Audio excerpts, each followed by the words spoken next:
همدیاران عزیز، هم قشلاقی ها و چنان که دیده استادین در یک وقت خرسنده که تعطیل میشه در مکتب ها تحصیلات از همین تحصیل 10 روزه استفاده برده جوانان دهه لیلکان جماعت دهات وابکن تصمیم گرفتن که همون صنف های همین مکتب همین تحصیلات عمومی رقم 24 تعمیر یعنی تعمیر بسیار تعمیر خوب که به طلبات امروز جوابگو چند روز حرکت کردن چند اینا هم‌صنفا هستند هم‌صنفا با مبلغ 8000 10000 با علاوه کلیدار رشقتی بعضی صنف‌ها را در ترزاش هم عوض کردن با زمان حال در ترزای پلاستیکی عوض کردن چون که دیده است اینا همشون هم‌صنفا هستند هر یک هم‌صنف یک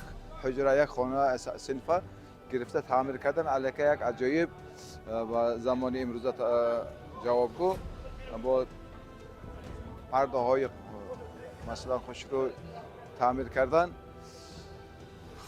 مقصد در همون در کلمه شریعت میگه که صدقه جاریه هست صدقه جاریه اون میگه که بعد از همون شخصی که در همین کار ثواب یک ساختمان یک چیز کردن بعد از که دیگر انسان ها دیگر مؤمنان از استفاده میبرن ثوابش بر همون رسم شخص میده مثلا 1000 کس استفاده داره 1000 کس ثوابش خودش طاقه میگیره با مانند پل راست کردن و یک درخت میوه ماندن و یک نهر کندن و مکتب اینترنت و مسجد و بیمارخانه و راه راست کردن چاه راست کردن همین ها هستند که دیگر انسان ها از دست این استفاده میبرن یعنی که ثوابش البته میرود که همین صدقه جاری حتی که بعد از وفاتش هم انسانی که گذشته روحش ان شاء الله همون صدقه جاریش روحش صاد میکنه ثوابش رفتن میگیره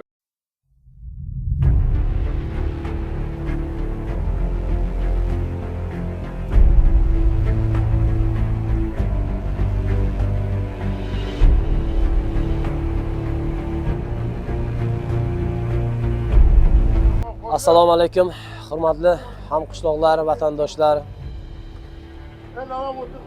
Mehribon Qizilnishon xalqi. Mana bugun bilasizlar faqat videoga kameraga chiqyapti. Yana aytmangizlarki, har kuni kameraga chiqyapti, YouTube'ga chiqyapmiz. Buni hasharni boshlaganmiz, maktab ta'mirisini. 24-o'rta maktabni bilsalaring, hammalaringiz xabarlaringiz bor. Buni har kuni hashar bo'lyapti, hasharchilarga abid bo'lyapti. Mana bugun biz 1988-yillar niyat qildik. Buni Nuriddin Oshna Xo'ja oshnamiz boshlig'iga buni naharash beryaptik hasharchilarga. Deymiz rahmat o'sha hamma qishloqdoshlarimizga, bu Qizilnishon xalqiga, hammasiga rahmat. Mana shu sinflarni, vazallarni hamma tengqurlar o'p, o'zlari bo'yin o'p, mehr bilan mehr qo'yib, sarjam bo'lib, pul jamlab, hammasi ishlarini, ishini taylab kelib, mana farzandlar uchun, vatanimiz uchun, qishlog'imizni obro'si uchun kelib hammasi xizmat qilyapti. Hammasiga rahmat, Alloh rozi bo'lsin, hammasiga Xudovam baraka bersin. Kimki hissasini qo'shayotgan bo'lsa, mana bugun tengqurlar bilan birga biz tashkil qildik. Biz sinfimizni topshirdik. Hammasiga rahmat deymiz. Naim akaga katta rahmat. Keladi pastian xizmatga Naim aka, mana organizatorlar Umid akaga rahmat. Mana Muhammad bor, Nuriddin Xo'ja bor. Qishloqimizning raislari bor, mana katta raislari bor. Kimki qo'ldan xizmat qilib yordam qilyapti, hammasiga rahmat aytamiz. Keyingi shu qishlog'imiz nomi bilasizlar, hamma qayerga qarasak qishloqni faqat pastga uradi. Birgaylik qishloq nomini sal ko'taraylik. Qachongacha biz qishlog'imizni pastga uramiz. Mana ko'rsin, mana Qizilnishon xalqini ko'rsin. Mana o'z sinflarni ko'ryapsizlar, bitganlarni topshiryapti. Yana inshaalloh davom etyapti ishlarimiz. Hammasiga harakat qilyaptik. Shu qishlog'imizni obro'si uchun. Hammalaringizga yana bir bor rahmat. Xudo kuch-quvvat bersin qishlog'imizga. Xudo baraka bersin. Hammasiga kimga xizmat qiladigan bo'lsa, hammasiga rahmat aytamiz.